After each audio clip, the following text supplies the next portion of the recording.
Hey, what are you doing? Huh? Jaywalking, stop right there! What? Stop right there! Stop! What? No! Stop! No! Get down! Get down right now! Get down on the ground! You're resisting arrest! No, cooperate! Cooperate! I can't breathe. You know jaywalking is against the law! It's a federal offense! What are you doing? Don't you move! Don't you touch me! Don't you touch me! I'm gonna back up! Demanding accountability and defending your rights against the police specifically, and the government generally, are difficult and dangerous tasks. Your right to watch the government and record what you see is a natural right that is protected by the Constitution, and it cannot be taken away by the government. Last week, I was sent a link to this article in the Northwest Inlander.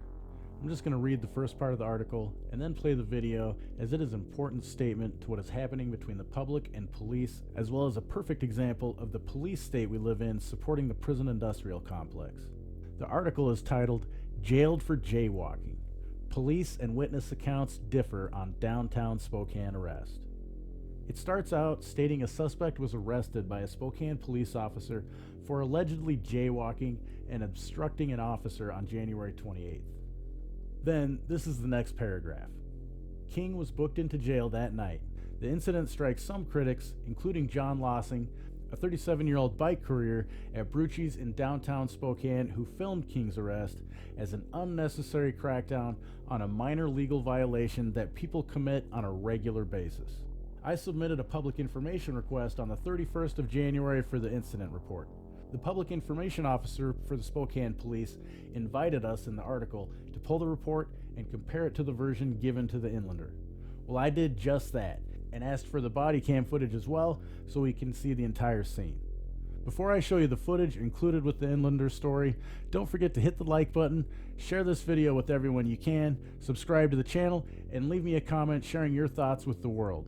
As usual, all my sources are listed in the description. Is actually handcuffs this individual because he was jaywalking. Yeah, okay. We'll make sure. What's your name, officer? Sir, make sure you get the facts. Tell him your name. Okay, let's hear him. Tell him your name. Sorry, Officer Maplethorpe. Yeah, I stopped him for the violation. I'm not for jaywalking. What's your pronoun? Her. I stopped her for violation of the pedestrian walk signal when she walked in front of me. I'm arresting her because when I was talking to her about the violation, she tried to walk away. Okay. I didn't know that's what this was about. You didn't even give her a chance. You didn't even give her a chance. We'll see you in court. I'm going to go over the article a bit and then the incident report. I don't have the body cam footage yet, and it'll probably take another week or two. I've been waiting to cover this story, and since I have the incident report, I wanted to bring it to you. I'll post an update with the footage from the body cam as soon as it's available. Lossing is mentioned in the article as the guy filming the incident. Here's what he said about it. The pedestrian was already halfway through the crosswalk when the light turns green for the police officer and myself. He had to park, get out of his car, and run a quarter of a block to catch her casually walking. I don't agree with what he says next, which implies the necessity of cops. However, if you're going to advocate for this system of having order followers of the ruling class, I agree with the idea he presents. As most of you who have followed me for long know, I believe in the non-aggression principle. Do you believe if someone hasn't harmed anyone else, their property, or defrauded anyone, there's no reason to initiate force on them? Do you believe anyone has a higher claim to your life and property than you do? Obviously, this order follower believes he has a higher right to her life and property. It's not complicated. This is a free person walking down a public sidewalk, crossing a public road, harming no people or property. But because in the opinion of this enforcer of all statutes written on paper by our rulers, moral or immoral, just or unjust, she was breaking a statute by not following a pedestrian walk signal. It entitled him to detain her against her will, and because she resisted this restriction on her free movement in public by trying to walk away, it justified in his mind taking her to be held in a cage overnight. Now Lossing completes his post with, "Police should be on bicycles and foot in the downtown core." There were days when bicycle cops used to have wheelie competitions with street kids on this block. What is happening to our society? Now the article basically presents two different sides, that of a citizen in public and that of the order following enforcers through the public information officer of the police department. It's this kind of comparison I need to show you how cops are there to criminalize specifically people that are struggling or in lower socioeconomic classes. Getting them into the prison industrial complex system is the goal. That's how you get more money from taxpayers, and our rulers have convinced sheeple that criminalizing these free people for victimless crimes is a way to help them with their problems. Now let's take a look at the two different accounts. In the article, Lossing says, referring to the order follower, he decided to pull over, get out of his car, and then run up to the person, he says. "I was just passing by and said, 'This is ridiculous.' I turned around and stopped and started inquiring about what was going on." Folks, we need more people like Lossing. Lossing also states, "The arrest stemmed from King walking east in a crosswalk at the intersection of North Wall Street and West Main Avenue after her pedestrian walk signal had gone red. The pedestrian had entered the crosswalk when it was flashing," Lossing tells the Inlander. "It wasn't a hard red light because they were already halfway through." Now I'm just going to read some of the contradictions in this article between the two sides before I move on to the police report. Here's the article I've been referencing from the Inlander.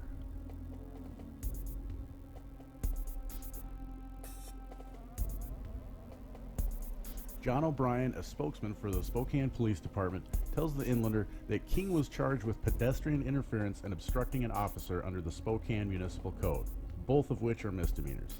She was contacted for pedestrian interference, and then lack of cooperation and trying to walk away would be the obstructing, which is to hinder or delay an investigation, he says. O'Brien's depiction of the incident, which he gathered from the incident report from Mapplethorpe's arrest, differs from Lossing's account. He says that Mapplethorpe had to stop his car to prevent a collision with King. This person that was arrested intentionally walked against a steady red light, he says. He had to stop to avoid hitting her. This is the definition of pedestrian interference. Lossing says that King was not acting out in any way prior to or during her interaction with Officer Mapplethorpe. The individual was not very confrontational. They were just confused, he says. They weren't belligerent or anything. Kind of just looked like they had a bad day and were walking slow and somber.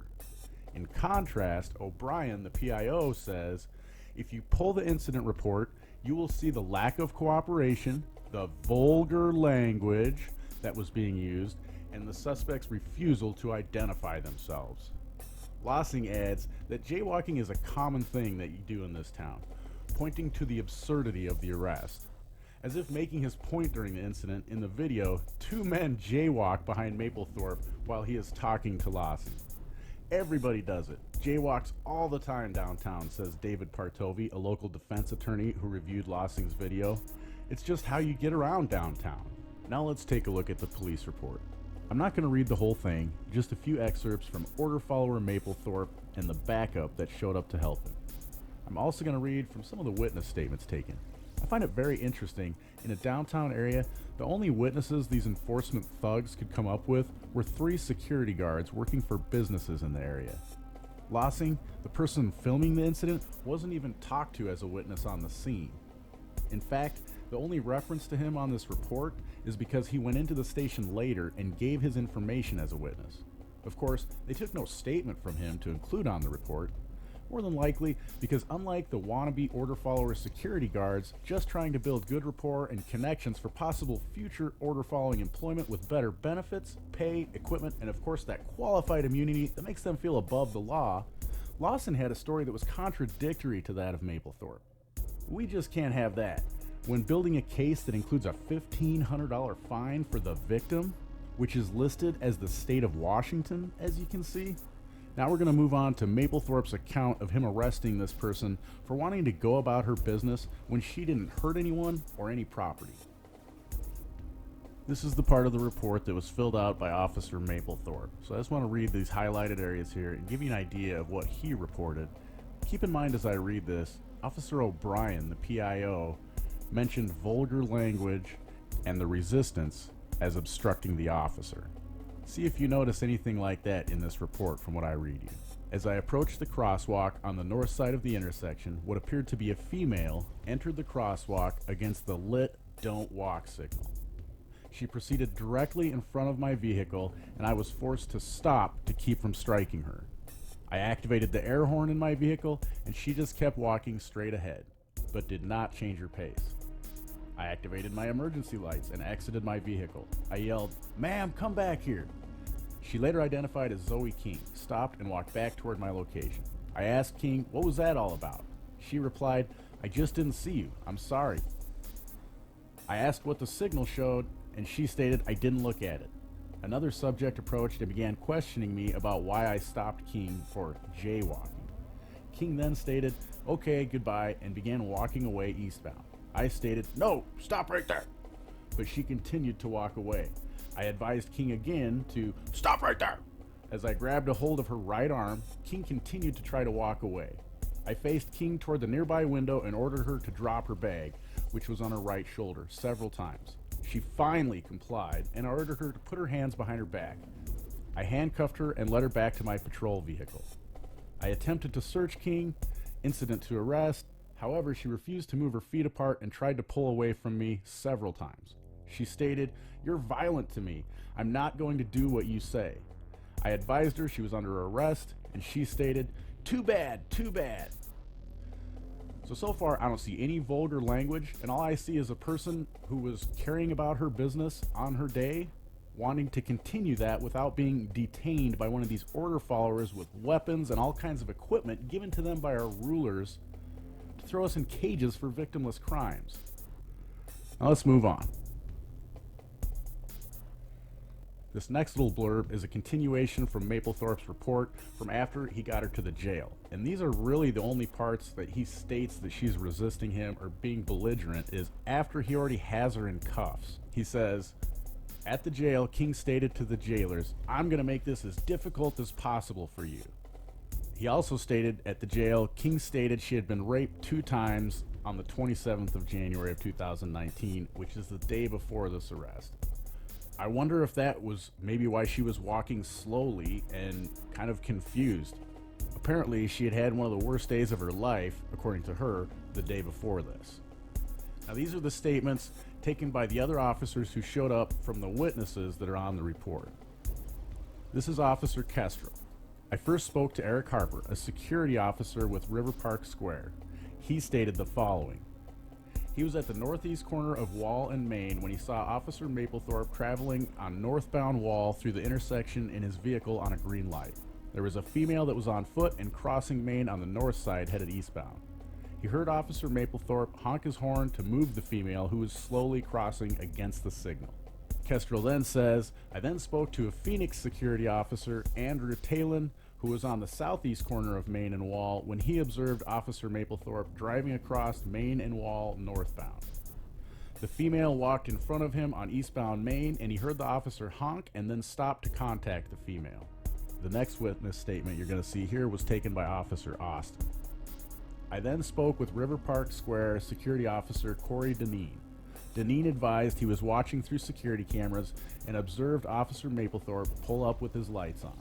He wasn't sure what subject he was stopping, then saw Officer Mapplethorpe trying to place a female in handcuffs while up against the wall. It appeared she was actively resisting. At this time, he came outside to assist, but once outside, the female was already in handcuffs." I wanted to include this part because this witness is kind of contradicting Mapplethorpe's story. Mapplethorpe says that he was right in front of her car, whereas this security guard that was watching from security cameras apparently didn't know who he was trying to detain because she wasn't even on the screen. So it seems a little fishy that apparently she was so close that Mapplethorpe almost hit her, yet this guy doesn't even know who he's trying to detain because she's not on the screen when he sees the lights flashing on the car. It just doesn't quite add up. That's all I'm saying. I'm going to play the video again, this time pointing out a few things. After reading the report, I'm really anxious to see the body cam footage. As it says on the screen, of all the people around, the 3 witness statements on the report come from security agents.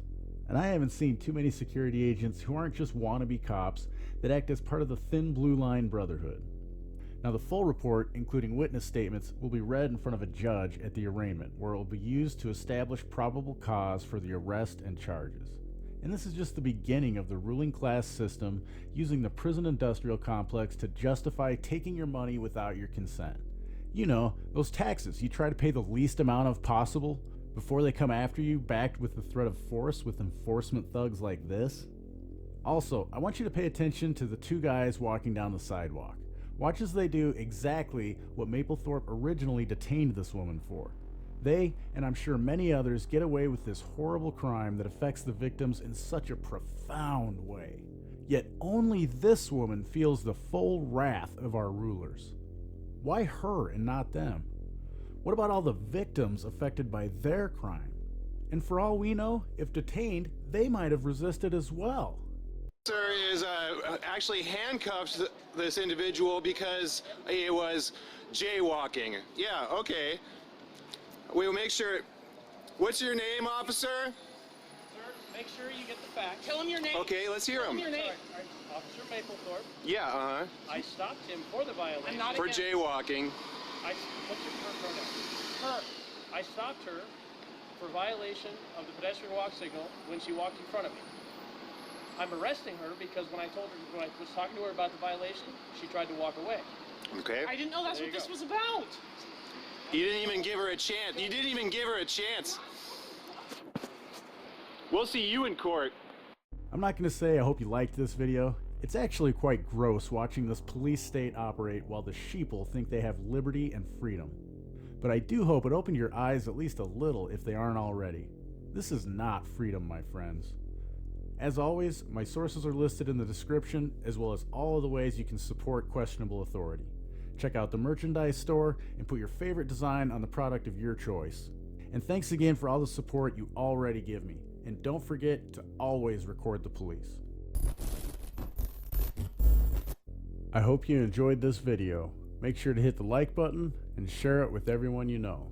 Find us on Twitter, as well as censorship-free platforms like BitChute and Steemit or DTube.